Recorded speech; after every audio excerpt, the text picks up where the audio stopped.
Morning. It is March 1st. Your show will go live in 5 seconds. I Four, can't believe it. 3, 2, 1. Oh, Jesus. Good morning, everybody. Welcome to Down to Earth with Harriet Kamek. It's Sunday morning, and it is 1st of March. Hello, somebody. We've made it. So, from what I gather, spring is like 18 days away. And I don't know about you, but I think we can all do with spring. I'm sick and tired of sniffles. I don't know how I'm going to manage this allergy season because it's just been incredible. And with the coronavirus being a thing, it's kind of like, how on earth are we all going to cope, right? But we believe God. It's Sunday. We're going to have some faith and believe that all things will work together for our good. So today on our show, we're going to talk a little bit about a story that I came across that happened in Dalton, Georgia. And it concerns a man who gave his story that he had a Bible that oozed oil, if you can believe that. And that's the story we're going to talk about this morning within the context of Sunday morning. And most of us would traditionally be in church, right? People would be in church. We would be surrounded right now by faith or getting ready to go to church, or people still go to church? What's the story here? Well, we're going to talk a little bit this morning about this man whose story surrounded the fact that he had a Bible that oozed oil in Dalton, Georgia, and what that did for the people around him. I can't begin to tell you. I was shocked. I'd never seen or heard the story, not even on my social media pages prior to. So I really didn't know what this meant for anyone, or why, how did this even happen? But suffice it to say that it's a real story, happened in modern times. And it's interesting, right? So we're going to talk about that in just a bit. And I want to give you some background on why should we talk about it. But first, it is Sunday morning and it is trending. You probably will see it on Twitter trending later on. But here in Detroit, a few years ago, we had good morning, blessings. Thank you. Blessings to you too. We had a mayor, uh, Kwame Kilpatrick, and he was quite the mayor. He was the mayor of the city. Most of us, I didn't agree with his policies, but he was later found guilty of corruption. He's a black man, and he was later found guilty of corruption and sentenced to 28 years in prison. And there's a movement, or there has been a movement to free Kwame for some time. But for most of us, we were like, nah, it's not going to happen. He deserved it for what he did. Under his administration, the city ended up went into receivership, had to have an emergency manager, and so on. So for some of us, it was like, time out for that. But lately, the president has been handing out clemency pardons to people who have done similar things, right? Rod Blagojevich, right? The gentleman in Illinois, the former governor, who was a Democrat, and he was caught on tape doing that. He was sentenced to corruption.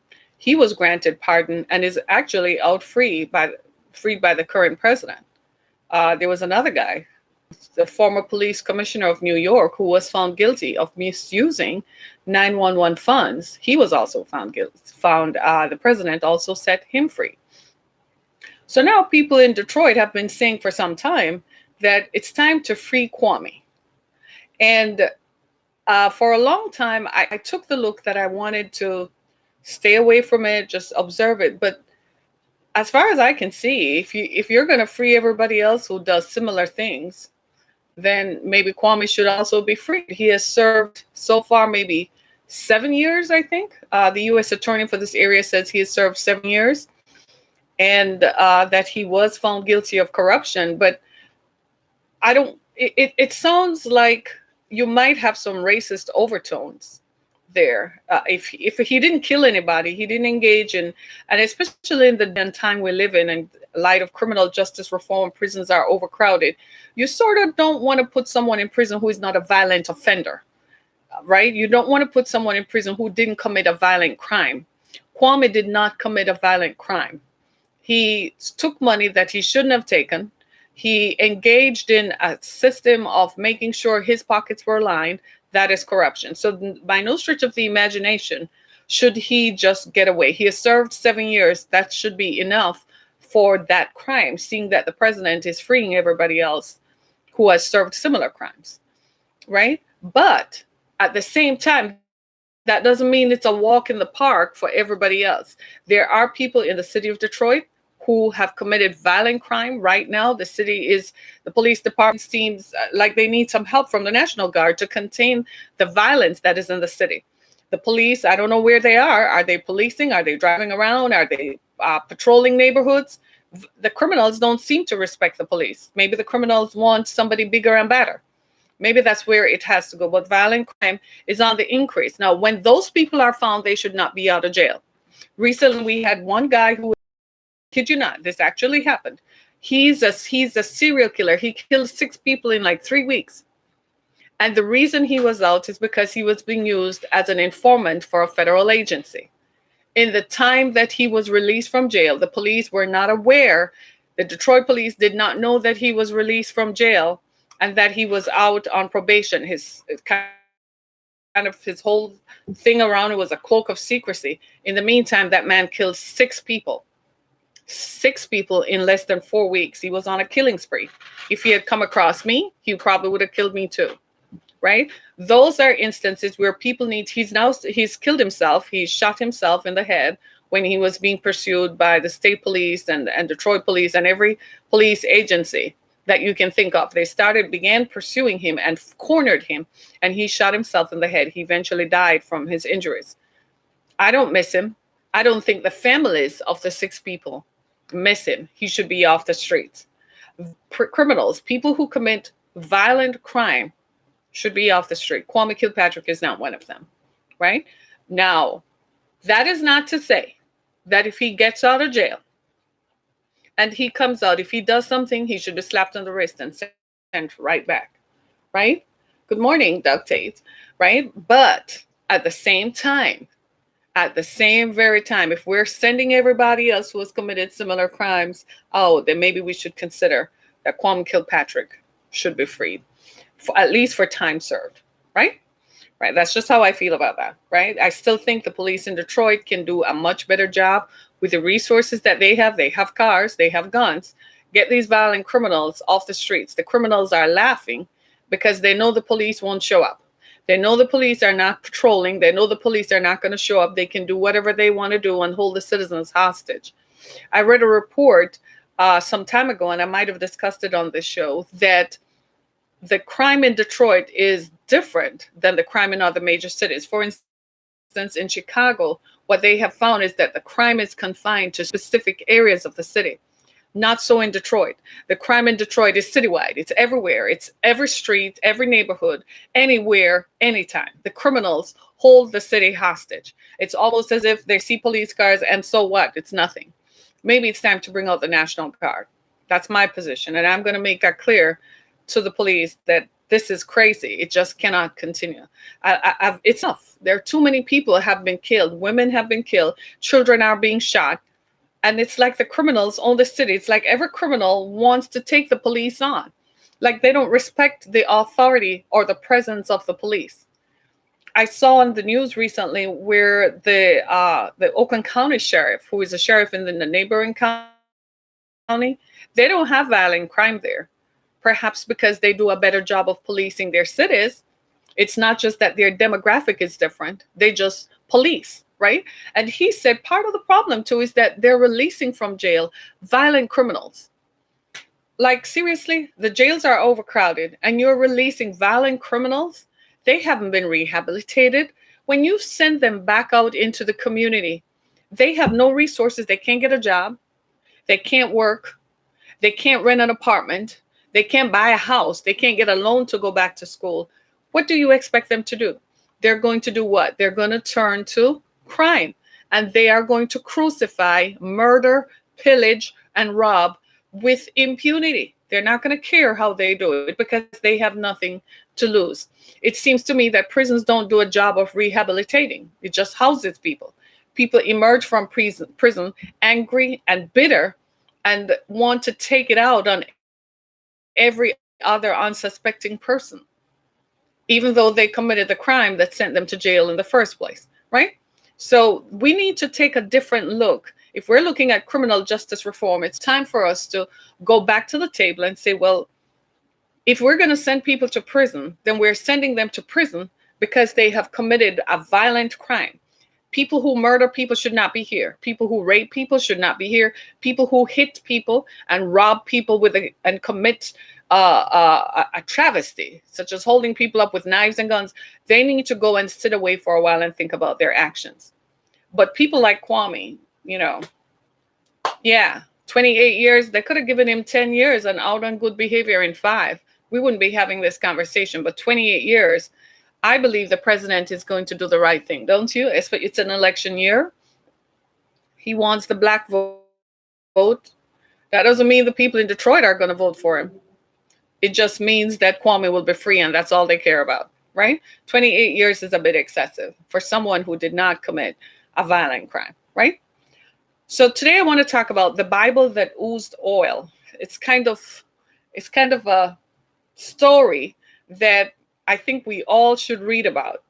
And within the context of how this story happened, it kind of makes you want to think that people are desperate for a move of God, and they're desperate for a demonstration that God is real and God exists. Especially today, I think these people were sympathizers. They were God's help. They saw themselves as agents of God, that they were helping to restore the name of God and restore the sanctity of the Holy Trinity. That must have been what they were thinking. But a group of people in Dalton, Georgia, used to meet for a prayer service every night, right? And they would get together to say a prayer at the back of a Christian gift shop called Grace 251. This took place in Dalton, Georgia. So in 2016, the lead up to the election, this man had a dream that God told him he was going to do great things. Well, the following year in January, after the inauguration, he began having this prayer service. And it was at this prayer service, when he opened the Bible to Psalm 39, no less, that he found a splotch of oil. And he thought, what on earth is this? Then he found that the oil had a heart-shaped, it was shaped like a heart over a map of Israel in his Bible. So he began to take this literally, and everybody just started praying, and the prayer service grew when people said that this Bible had to put it in a Ziploc bag. I kid you not, this is a real story. This happened. This is not some biblical event that we're talking about that happened 100 years ago. This actually happened, right? And then, so he had to put the oil in a plastic container. People started gathering. His fame spread. People started inviting him to different churches because people's testimony was that when they came to the oil and touched the oil, then they would get healed. People started giving testimonies about cancers being dissolved and warts and all that kind of stuff, and all those kinds of things. The physical manifestations of miracles is what you would call it. So people began to say, just a minute. People came from all over the state. People came from, all over. This is Southern Bible Belt, y'all. So you got to understand that in the North, we are a little bit more jaded in our beliefs and our observations. But in the South, this is Dalton, Georgia. It's closer to Tennessee than it is to Atlanta. So naturally, these people are devout Christians, right? And these people are going to do what they do. He also said he got a prophecy about the president and so on. But the story is really about how this Bible was oozing oil, that people could come and get vials of oil and take the oil back home, and the oil would make them feel better, and the oil would cure them.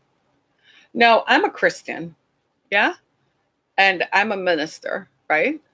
I believe in miracles, and I believe in that fact that miracles can happen. I believe if you have faith and you believe, so be it unto you according to your faith.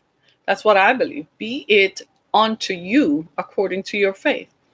So I was with this story.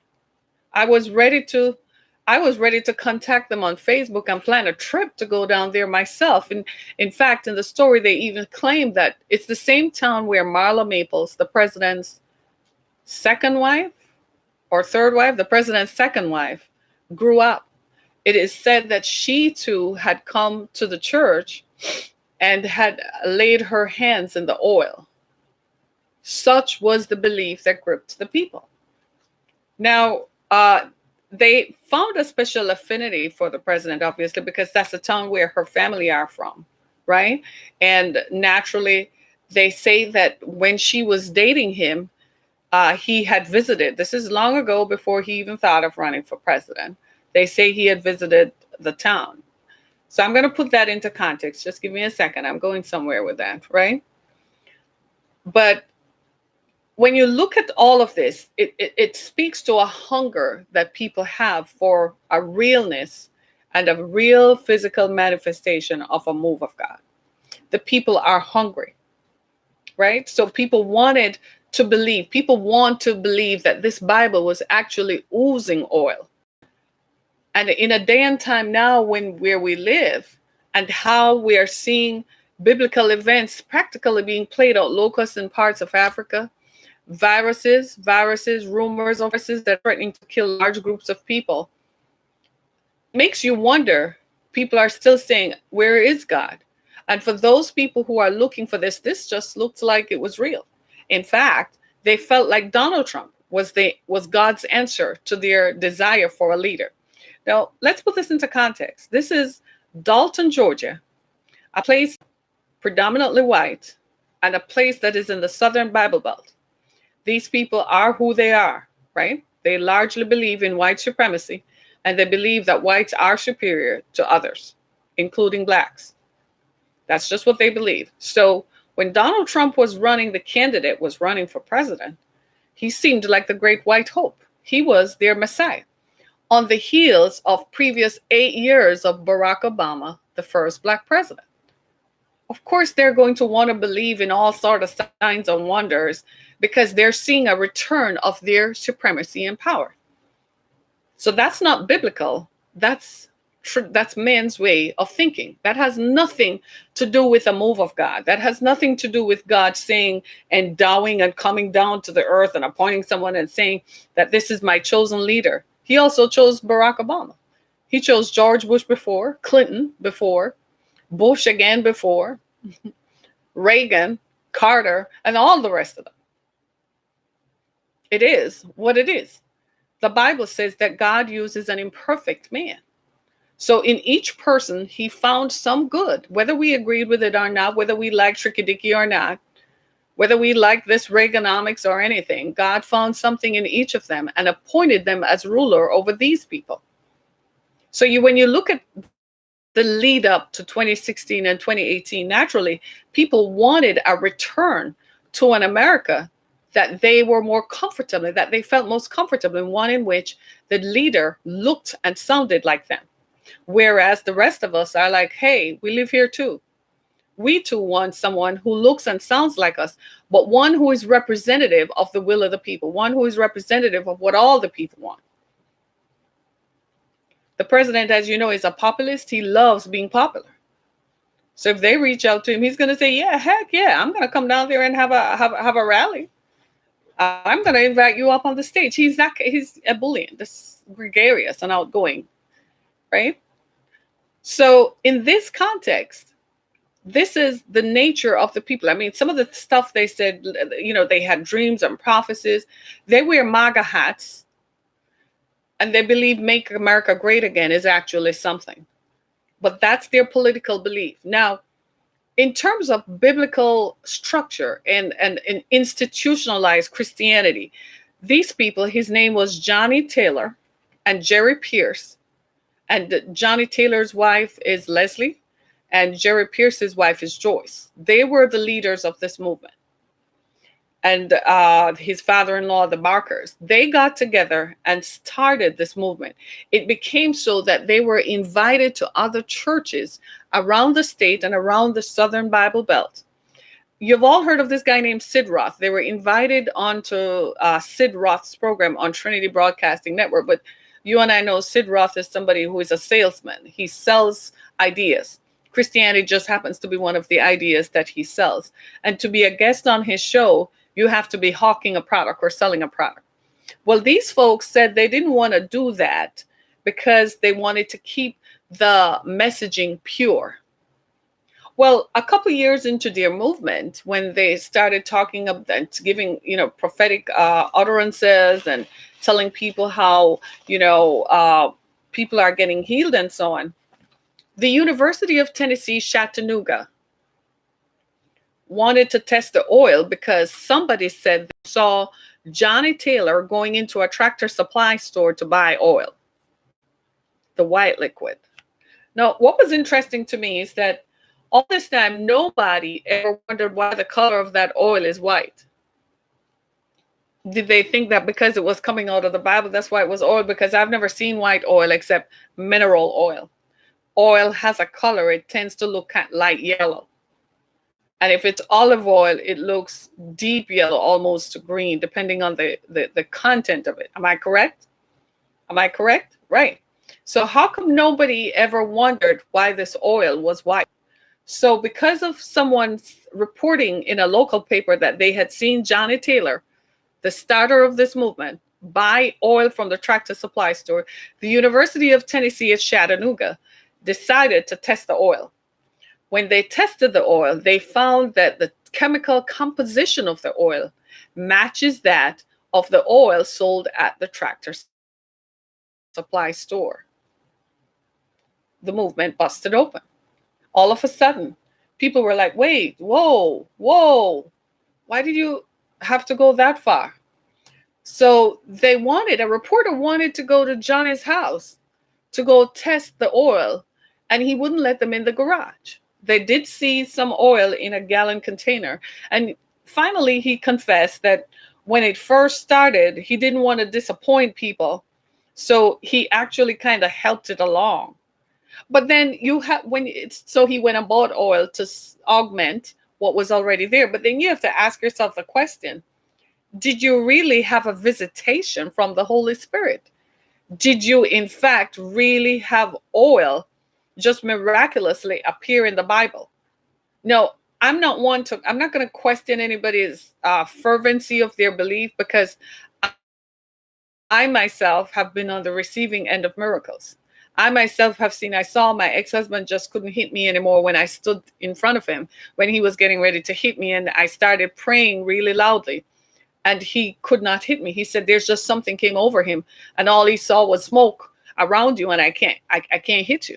So I'm not going to test the veracity of this man's faith that he believed when he opened Psalm 39 after praying for more than 4 hours that there wasn't oil in his Bible. But what I am going to say is that the oil that I saw in that picture was white. So I myself would have questioned the veracity of that first. Now, the real truth is not that people around them said they seemed and appeared sincere. But the real question is, why? It's because we have a dearth of faith. We have a lack of fervency of belief that we feel needs to drive people to Christianity. Why has that happened? Well, like any movement, over time, people's belief systems wane and wax and change based on the times that we live in. The times that we live in, we have seen many great Christian leaders fall. We have seen them succumb to temptation. We have seen it lived out loud. We have seen them finally living a public life that's different from what they lived privately. We have seen where people now are convinced that most Christian leaders are really in this for the money and are not in this because they really fervently believe in Jesus Christ. And maybe that's why Jesus has said, just do it the way you do, but to each his own, right? So now people really the move of God. They want to know, where is God? So if somebody comes along and they're not from institutional pastor, but they just look like humble folk who came up with this, then guess what? People are going to want to believe that and respect that, because people are, hungry for something to believe. They're hungry.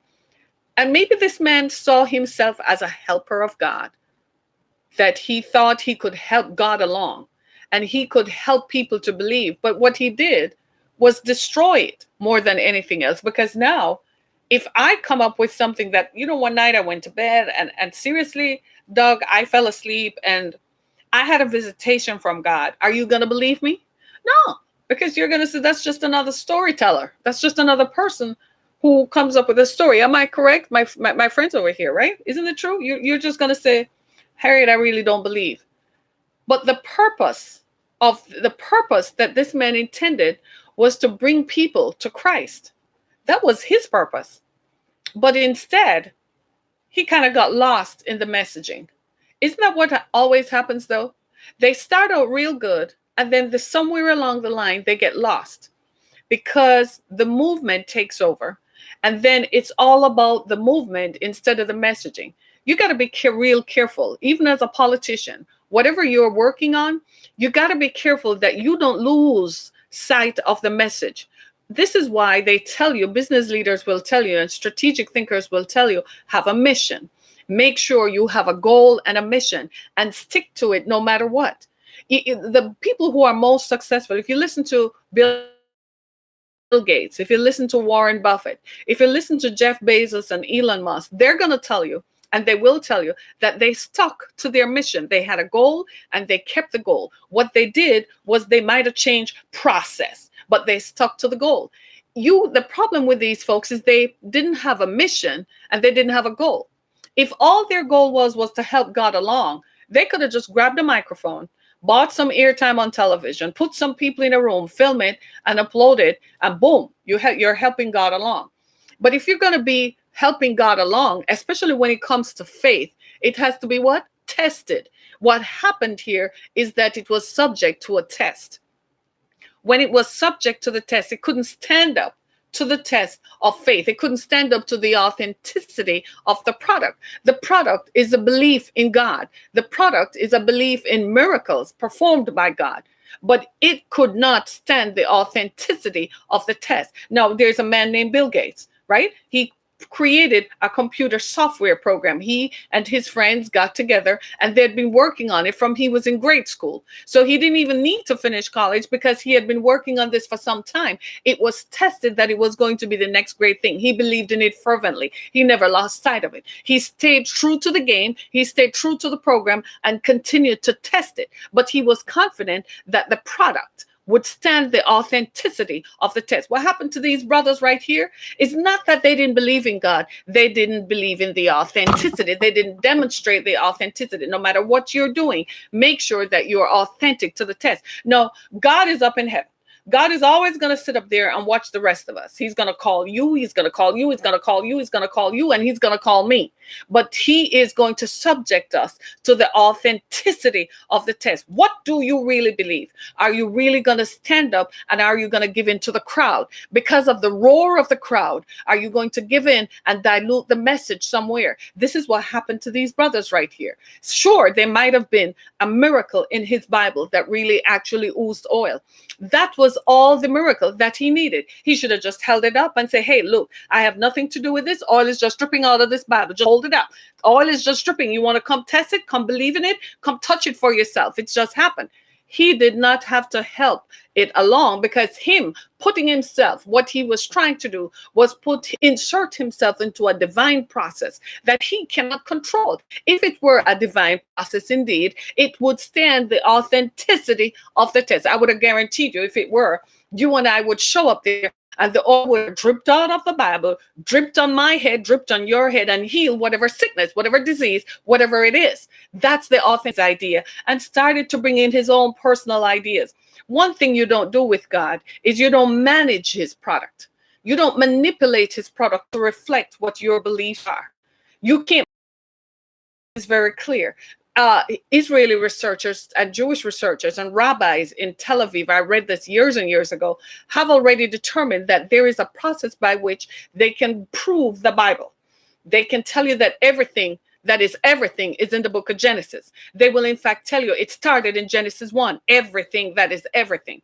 At the time of Princess Diana's death, they did their research and they had a process. There is a process by which they can convert the meaning of Hebrew letters and words.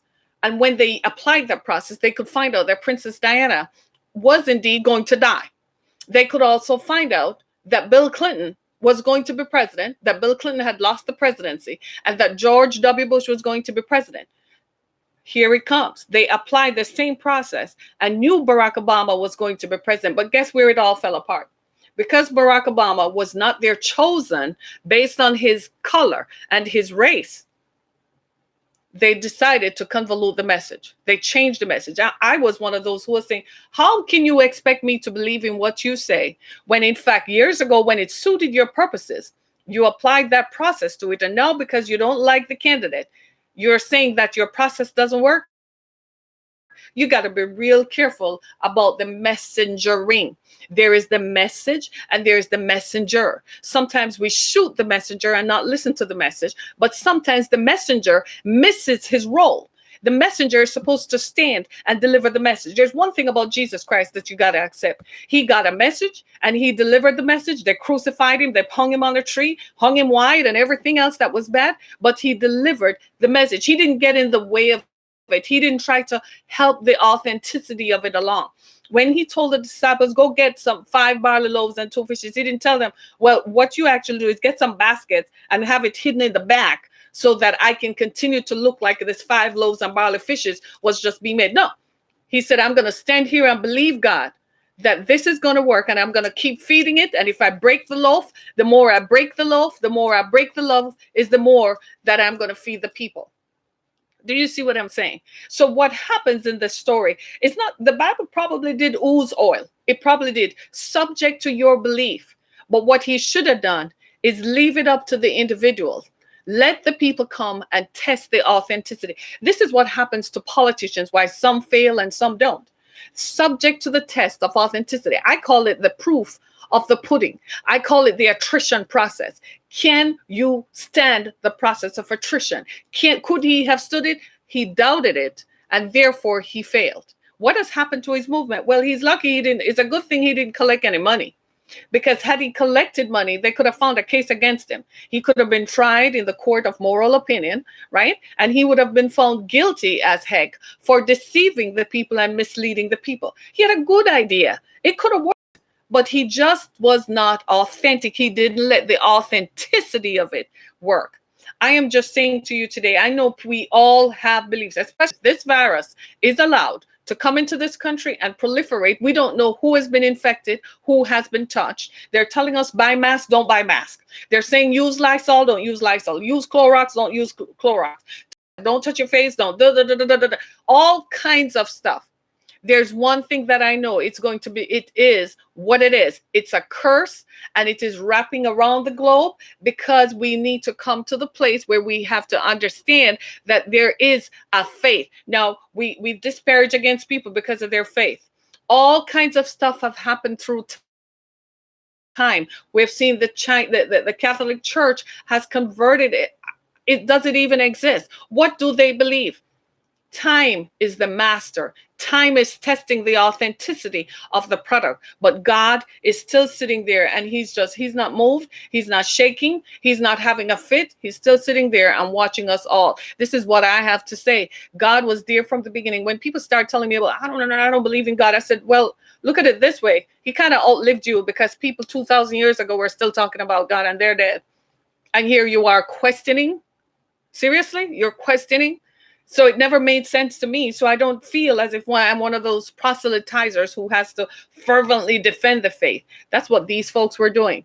They were fervently defending a faith that really is indefensible. It doesn't matter today, tomorrow, if you get up and don't believe in God. It doesn't matter. You're human. So you're going to be subject to the same organic process that the rest of us are. Your body will break down one day and you will die. and then you will find out. Problem is, you don't get to come back and tell the others what really happens. You are going to have to walk it out by faith and belief. Many people today don't believe because they say circumstances don't teach me. You know what has happened? We kind of taught the wrong message for a long time. We told people that once they got saved and once they became a Christian, everything was just going to be hunky dory and all right. That's not true. That's not true in anything. We used to tell people that about marriage too, didn't we? That you get married, it's forever, and everything is just hunky dory. And every day your husband is just going to come home and he's going to have a flower in one hand and chocolate in the other. And the kids will never act up and there will never be any bills that need paying. And so we sold people a gospel that never worked. That was not the authentic product. The real truth of the matter is, like every belief system, you, the individual standing in the midst of it, will always be tested. You don't believe me? Okay. Let's say you want to lose weight.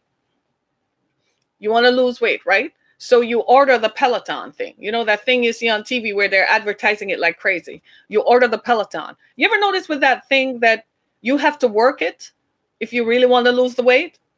The messaging is simple. It says, if you buy this product and you work it, you will lose the weight. What is what is the key ingredient in there? You buy this product, you work it, you will. You 3 times. That is the messaging. Will you work it? Will you do it? But if you don't work it, don't expect to see the results as advertised. Hello, somebody. That's the whole thing with the messaging of Jesus Christ. You got to work it. We never told anybody that. We told people that if you got saved, it's all going to be hunky dory. And we invoked the traditions of man to supplement the belief. God doesn't need anyone to supplement the belief. If you don't believe in God, one day you will find out. Our job is, if we have been tested, then we come back and tell you, I was subject to the test and I found God to be real. I am sitting here today because I found God to be real. When I needed God most was not when I was growing up. When I needed God most was not when I was in high school, not when I was contemplating college. I'm a college dropout, by the way, just full disclosure of material facts, right? It wasn't that time. I needed God when I found myself married to a man who told me he would love me and take care of me, instead chose to beat me within an inch of my life. That's when I needed God to help me so I wouldn't be killed. And that is exactly how I met Jesus. That is my story and my testimony, and that he was real. Is this you? Do you find yourself in the middle of that test? Do you find yourself wanting to believe that God is real? Test him. Just test him. Apply the test for yourself. It doesn't matter what I believe about you. It doesn't matter what you believe about me. Test the product for yourself. I am not telling you that if you open Psalm 39, you're going to find oil dripping out of it. That has not been my experience. But I have experienced the same living, walking miracle where I have prayed for my ex-husband not to hit me. And he told me himself, I don't know what it is about you. There's something around you. There's a force field around you. I can't hit you. And he just collapsed right on the couch.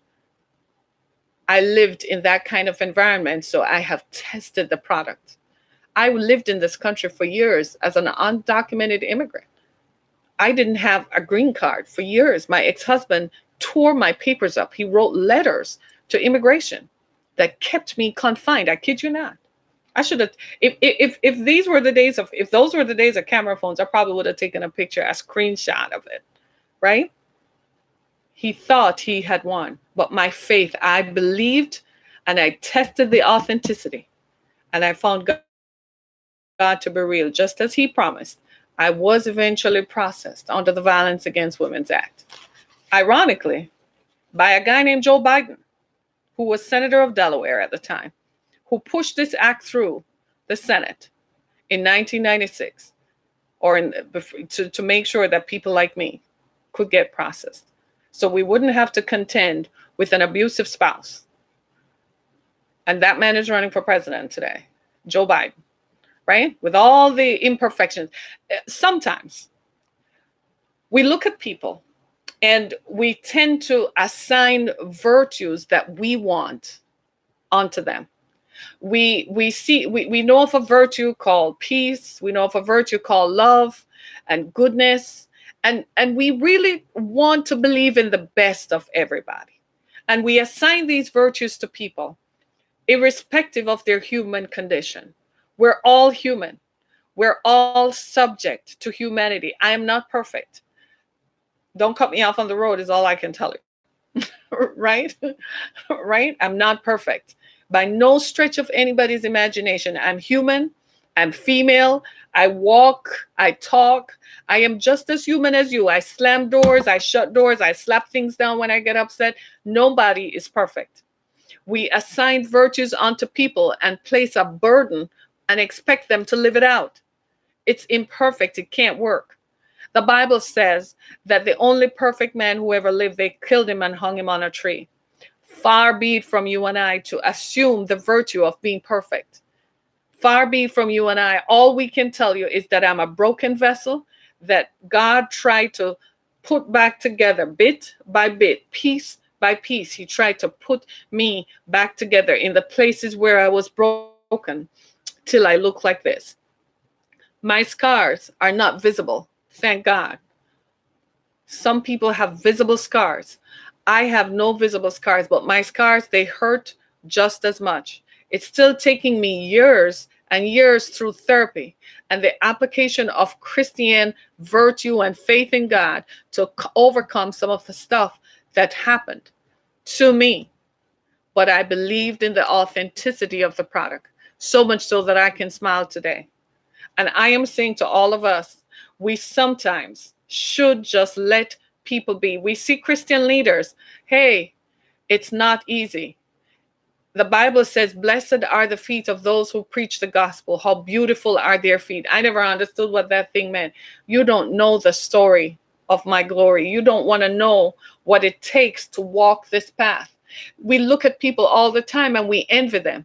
We want to be like them. But really, would you really, if you really knew the real story, would you really want to? Would you really, really want to? We look at Elon Musk and you want to be like him? Really? Do you really want to know the headaches and the stuff the SEC told him he could not talk about his own company on Twitter because it would affect his shares just because he's popular? Was that fair? When everybody else could tout their product and appear on CNBC, he could not talk about his own. You really want to know. Bill Gates was tall and lanky and a nerd. Nobody wanted him until he turned 26 and started making money. No girl wanted him because he was not attractive. Do you want to know what it must have felt like? We always look at people and want to be like them, but you got to test the authenticity of the product. And I'm just saying to you today, I don't know where you are on the spectrum of your belief. I don't know how you feel about God, but I'm just saying it's Passover. There is a reason for this. The coronavirus is spreading. We all need to pray that, say, Lord, let the coronavirus pass over me. Lord, let in this Passover season, let every destruction pass over me. Lord, let every assignment that would come to destroy me, take away what I have, take away my home, my cars, my job, my instructions, my mission, everything, my mission. Lord, let it pass over me. Lord, anything that would destroy the wealth of my family, let it go in the name of Jesus. Just pray that in this Passover season, everything just pass over. If you really believe in the oil, and the is a physical manifestation of your belief. There are many other religions that have iconic beliefs that are attached to specific things. Christianity is one of them. If you believe in it, then go get a bottle of oil, pray over it, have your spiritual leader endow it, and believe that that is representation of what you believe. But I suggest to you today, pick up the Bible and start reading. Read it from Romans. Read it from the book of John. It's real easy. You can read it in any translation, any prescription. And if you're in need today, I promise you that if you find yourself at that intersection of your humanity and your divinity, and you're wondering just like me, where is God? Is God real? Is God real? If God is real, I went to high school. I went to Catholic high school. I grew up in the church. If God is real, is he going to leave me in this marriage where this man is going to kill me? I need prayer. I need someone to pray for me. And God, if you're out there, please show me the way out. I had to believe. It took a process. It didn't happen just quickly. It took a process. And when it did come to pass, it was supernatural. It was expeditious. It was overnight. And in 24 hours, I was out of it. And that's my prayer for you today. Somewhere along the way, we either lost our belief because we looked at the personalities, look at the authenticity of the product.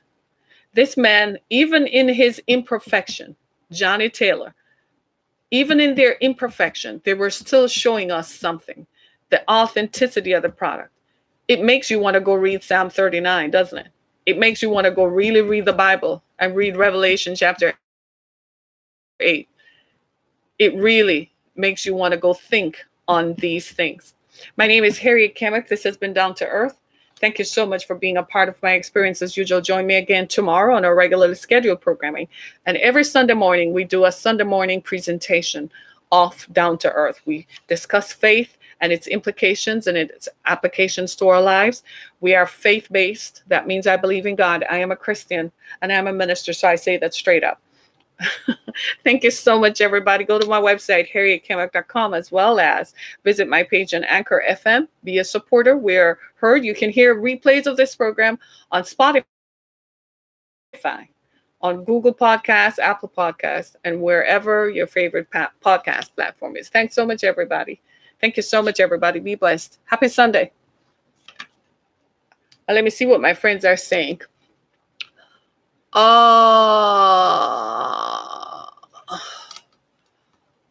Thank you, Jesus. Thank you so much, everybody. Thank you so much. Be blessed.